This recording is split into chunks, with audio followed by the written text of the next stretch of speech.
yangu Kawaya amesema iko siasa. Unajua wakati mlikuwa mnanichagua mlikuwa ananiambia niende nikafanya kazi na akina Kawaya. Na si nilifanya hivyo? Si ndio huyu? Ndio. Yumba itu mwenda hata yu. Mungu anakuja watu kwa hata ukindu. Ndio. Nitiende nesa? Ndio. Niti zile kati? Ndio. Okay. Unajua juzi kulikuja handshake. Na nyinyi watu wa Kangura nikawaambia tungoje tuone kama handshake itakula kitu. Handshake ikaleta BBI. Wakasema Building Bridges Initiative. Tukasema bado tungoje. Handshake tukasema ni sawa. Tukawacongratulate the first person to congratulate former Prime Minister alikuwa naibu wa rais wakati alifanya handshake. Wa pili alikuwa MPN Fabian. We were the first people to congratulate handshake. Si ndio? Tusema idumu. Wakati waleta BBI, tukasema BBI idumu. Sasa wameleta matokeo ya BBI.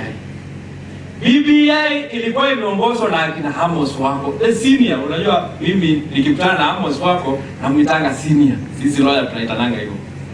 Amos Wako alikuwa kwa BBI, kulikuwa Yusuf Haji, kulikuwa wengine wa siasa. Sasa after BBI kuja, watu wameanza vitendawili dogo. Lakini hivi ndio nataka watu wetu mjue. Proposals za BBI ni just a common norms. Zinaitwa common norms. Yani common proposal. Sisi tulikuwa nafikiria wakati wanasema huu tsunami inakuja, mimi nilikuwa nafikiria itakuja kitu kubwa kabisa. Lakini kisheria tunasemanga hizo vitu wameleta ni common norms, yani common law. Sisi hatuna shida nazo, tunakubali. But the sheria common norms naenda aje? They are called social laws which are interactive.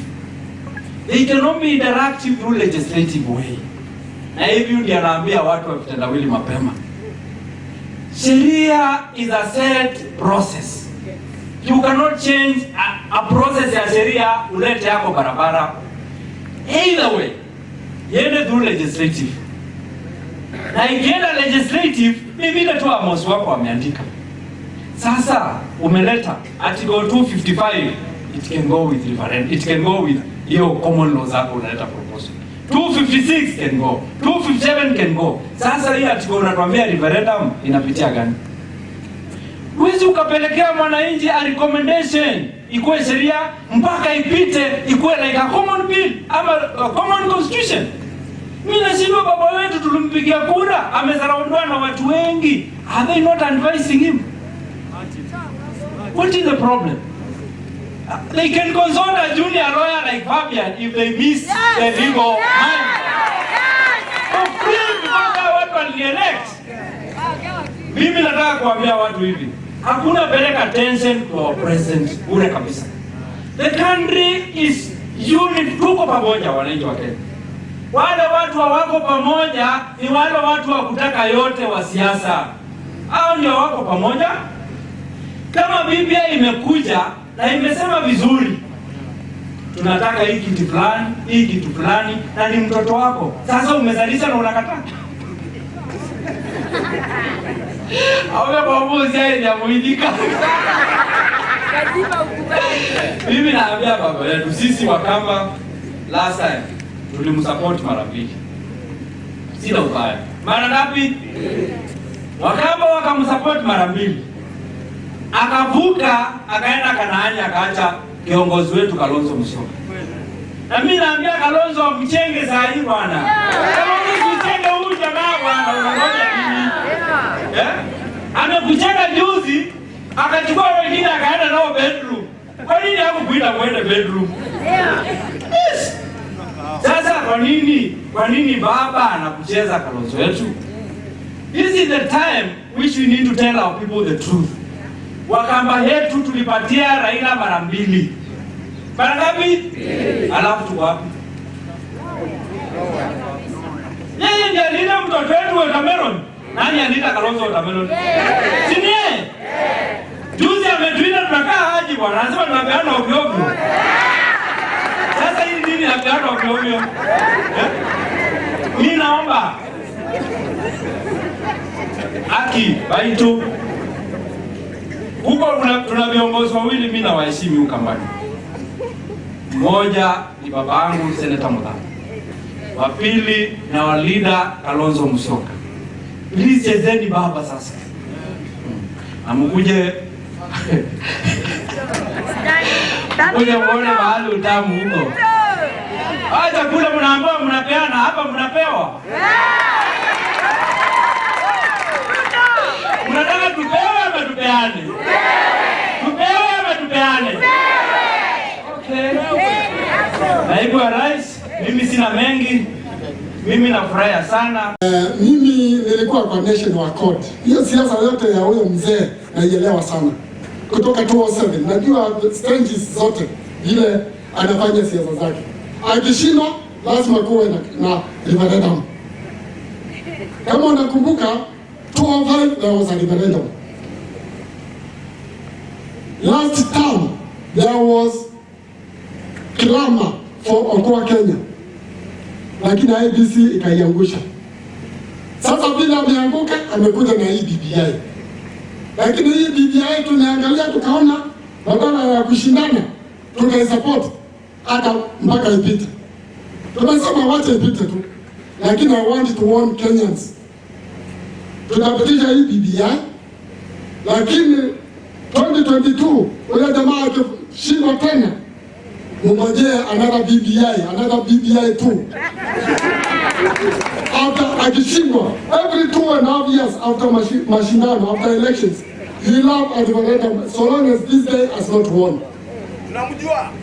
Unamjua Sasa mimi nilikuwa hapo Bomas. Kiongozi anakubali kufanya na sisi, mliotupatia kazi, mnataka kufanya na nini? Na hivyo ndio namuomba akienda mbele akumbuke vijana.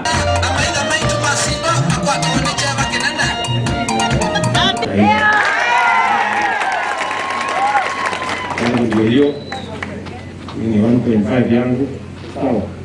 Hiyo hapo wanaume si watanisindikiza na nyinyi mtatusindikiza, sio? Namna hiyo. Amuli 1,100 yangu bwana Kawaya 50,000 kutoka Muvangoni 50,000 ananiaka. Huyu muungwana ni deputy governor wetu wa kule Kisii, ametusindikiza na 50,000. Mbai mjumbe wa Kitui East, mnajua Kitui East, ametuletea 50,000. Area MCA bwana Mitaa ametumana 10,000. Rose Ndinda wa Mbua ambaye tulikuwa na yeye hapa shilingi 10,000. MCA jirani wetu hapa shilingi 2,000. Chairman Kisomo Martin Kilili shilingi 2,000. Asante sana bwana Martin. Chairman. Sinema bado mnaendesha? Sinema bado tunaandika. Sawa. Usikafunge kwanza.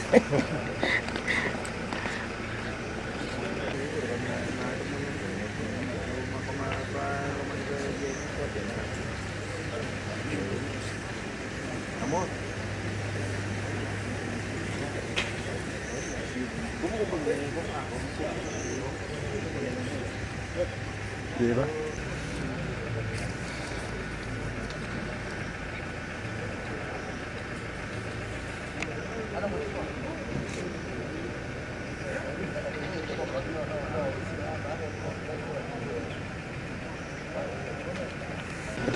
Cái bộ sao mà nói cái tiền lỗ đồ cảm gì đó, tiền lỗ đồ cảm gì cái đây nói cái xe ăn thôi. Ôi trời ơi, mày đây reflection. Xe ăn à? Vậy thì đôi cũng 11. Ông mấy gì thì một biết là mà sao cũng mà nè. Một cái anh TV này một gì à? Cái cái xe, cái này bia này cái. Very good. Very good.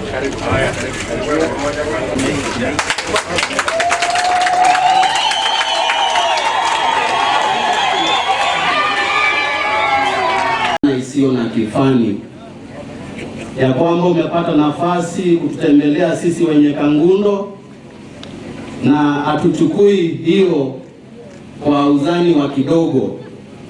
Tunajua programu yako ni kubwa na iko na mambo mengi huru, na tunakuahidi ya kwamba tutazidi na kukuombea yale yote unadhania kutimiza yaweze kutimika. Kwa hivyo nitachukua muda huu waheshimiwa wabunge National Assembly, my colleague Mheshimiwa Mita na serikali yote ambao viongozi najua security kwa hapa na wote, karibu sana Kangundo, na tutashirikiana kwa mambo ambayo tuko nayo hapa. Asante. Naibu wa Rais, jambo moja, japokuwa wenyeji wamesumbuka wakati wa mvua, nashukuru asubuhi tukiongea na mkubwa wangu Honorable Fabian, nimefika kujua hiyo barabara imepatiwa fedha na ya kwamba sana mahali ambayo imebaki ndio kidogo. Katika hafla ya leo ni kuombe uendelee kwa Mheshimiwa Naibu wa Rais, karibu tena Kangundo, na mimi ni mmoja wa waheshimiwa ambaye amfanya kazi sana na Mheshimiwa William Ruto. Ni yako wewe, enda ponda la, enda kwa waganga, lakini muache William Ruto afanye ile kazi yake anataka kufanya ya kanisa. Kutoka 2013 nilikuwa nakaa hivi, nikamwambia Uhuru ataenda huko, akavika. Naomba hii safari tukue na nyinyi. Hapo sawa. Hapo sawa. Naomba tukue hii safari na nyinyi. Hapo. Enzi Samoei William Ruto. Ninyi mlinichagua, mkaniambia niende mbele kufanya kazi na viongozi. Amuku aliwekwa incitement, akaanza kugonga Daudi. Lakini ukiangalia Daudi anasema si kwa uwezo wangu kumpiga mwenye amemwagiliwa mafuta na Mwenyezi Mungu.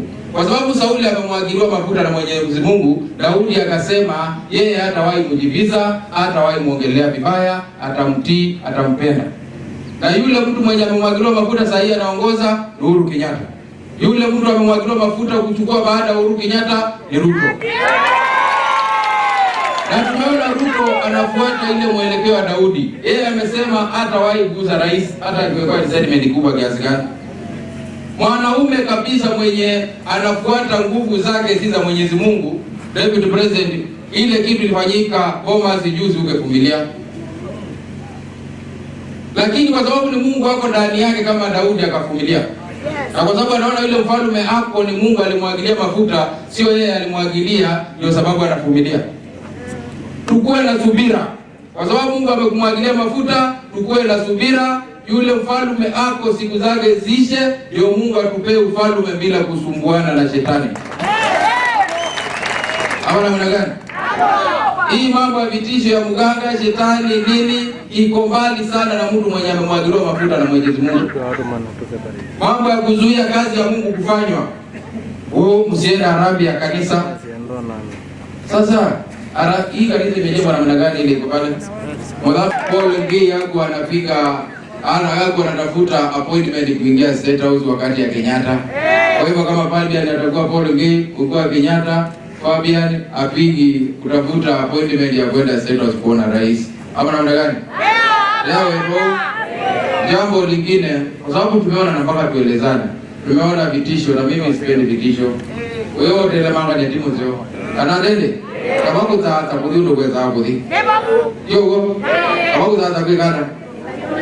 Ona kana kakomete anyako kwithana na ko papambas. Nakakwimia.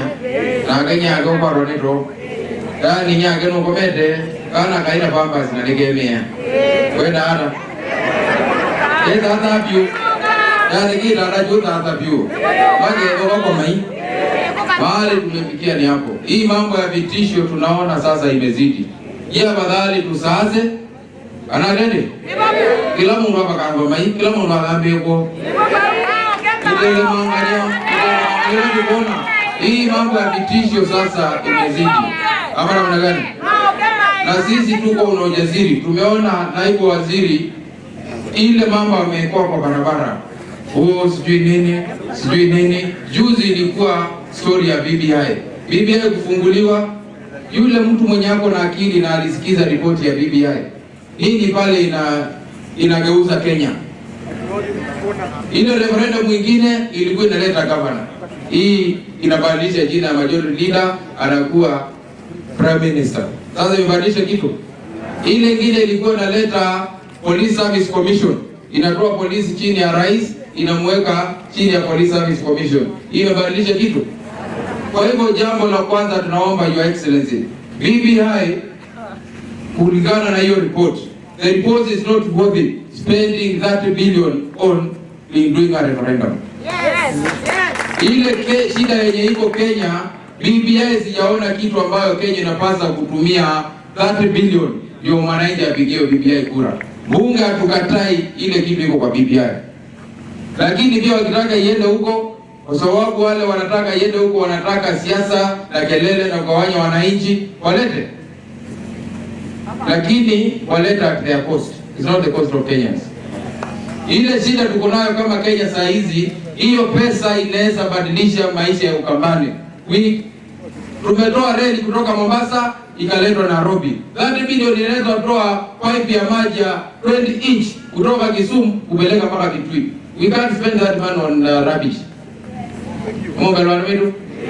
Hii pesa ni mingi kuharibu ambayo kuna swali ambayo tunapaswa kuuliza wananchi.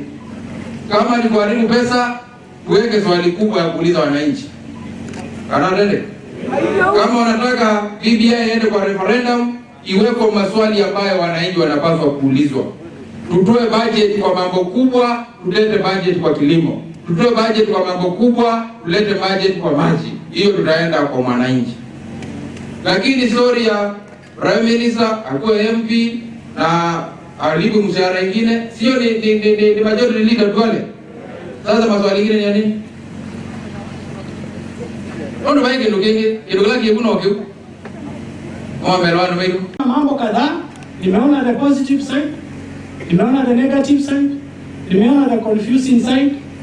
So the positives, the negative side nimeona. Tukubaliane wa Kenya sasa sisi tuko na upungufu wa wajinga. Wajinga wamekwisha Kenya. Na hapa hawapatikani Kangundo, hawapatikani pande ya Mwala, hakuna wajinga huko. Sisi wakati tuliambiwa mambo ya BBI, tuliambiwa BBI ni ya kuleta amani baada ya uchaguzi. Nimejaribu, mimi ni mhandisi, engineer, electrical engineer, first class honors degree. The best student of my year in the University of Nairobi. Na sioni nimekosa sana kusoma hiyo document, hata nikikosa ni kidogo. Lakini nimejaribu nikaswati kuelewa hiyo BBI. Ile clause inatusaidia tuache vita baada ya uchaguzi. I am yet to see it. I want to rephrase this. 2022, William Ruto atapatana na Raila Amolo Odinga. William Samuel Ruto atamshinda Raila Amolo Odinga. Mimi nataka nielewa kwa hii BBI ni clause gani ambaye itamzuia Raila Amolo Odinga 2022 akishindwa na William Ruto akaweza kupigana vile analetanga vita. Swali yangu ndio hiyo. The positive side ni kwamba mimi kusoma BBI nimengoja nione tsunami. Nilikuwa naambiwa tsunami itakuja. Tsunami itabeba Kawaya, tsunami itabeba William. Hadi sasa William tuko na yeye hapa hajabeba na tsunami yoyote. Sasa kusoma hii kitu yote nikatafuta haswa ni nini ambaye inaweza kukataliwa nikakosa, kwa sababu there is nothing new in this BBI. It is what we have. Nikaona hii ni ya ku-implement without hata kuenda kwa referendum. The confusion side ni kwamba baada ya kusoma hii kitu mimi nimeshangaa. Why are we not implementing anyway? So I was surprised kuona viongozi ambao wamejaribu kudharau viongozi wengine kwa ile mkutano ambaye supposed to bring national unity. Yaani wewe unaleta mkutano ya kufanya national unity. Na hiyo national unity, you cannot even accommodate views of all Kenyans seated in a small dais with 200 people, and you want those views to you tell us, pretense, you are going to accommodate views of millions of Kenyans. So mimi niulize, what stops? There are two people here ambao tuko na sasa Duale ambaye ni leader of government business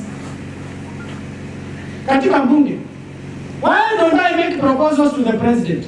Because I have not seen anybody refusing the BBI. Why can't hii vitu yote siwekwa tu pamoja iletwe bunge Tuesday, tupitishe where appoint Duale akuwe prime minister, aendelee tu na tuendelee. Kama the side of thinking of the meaning of a prime minister is the Matiang'i, you tell us, how has Matiang'i united Kenyans so far? If that is a concept of a prime minister, a person now who chairs meetings is my cabinet secretaries. So how has Matiang'i performed in as far as bringing Kenyans together? Mimi najua tu ni ukiongea unatumiwa askari unashikwa. Oh, ukifanya hii. So haven't we had prime ministers before? Nini mmesahau tumekuwa tu nusu mkate na tumekuwa na prime minister ambaye hata hatukuenda kwa referendum. Mimi nataka niwaelezee hivi. Mimi hapana mjinga. William hapana mjinga. Hii Munyaka hapana mjinga. Mheshimiwa Fabian yenu hapana mjinga. Sisi hatuwezi kujua namna hiyo. We will speak the truth. Na mimi the truth I want to tell you is this. All these people who are never interested in these proposals after all.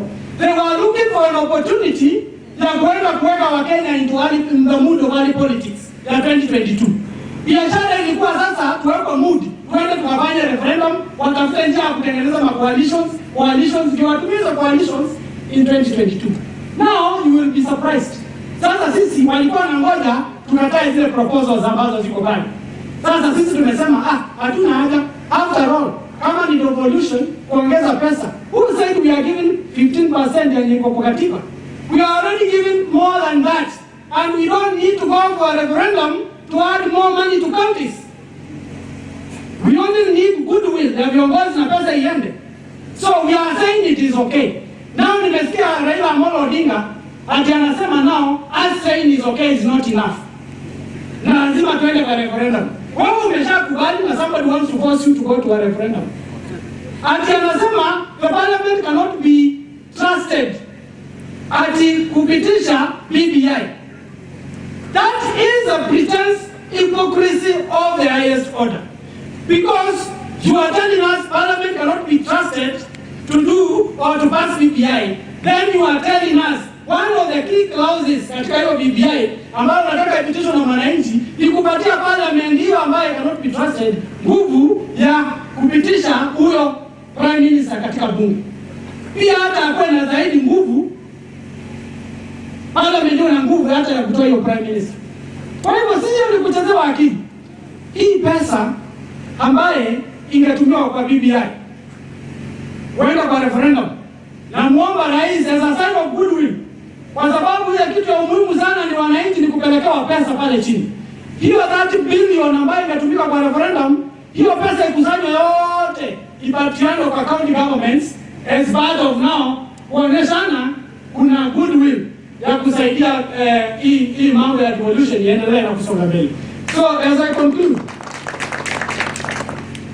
I conclude, unajua watu wanajifanyanga wajuaji sana. Na mimi najua the BBI we have na ile mumeona is a document ambayo imekuwa imebadilishwa kwa sababu version ya kwanza haikuwa inaweza sell kwa mwananchi. Iliwekwa wakasikia hapa ni moto. Vile inaonja tukijaribu tutaanguka. Na ikawekwa ikabadilishwa kidogo, sasa ikakuja document ambayo ni acceptable kwa Wakenya wote. Sasa hii document kuna ile upuzi nyingine ya kwenda kuchukua watu kujifanya ati committee of experts. Ndio sasa waende wajaribu ku reintroduce some few clauses ambazo wanaweka pale. Na waseme hiyo imeongezwa na mwananchi. Ndio wakidraft bill ikuwe na hizo additional clauses.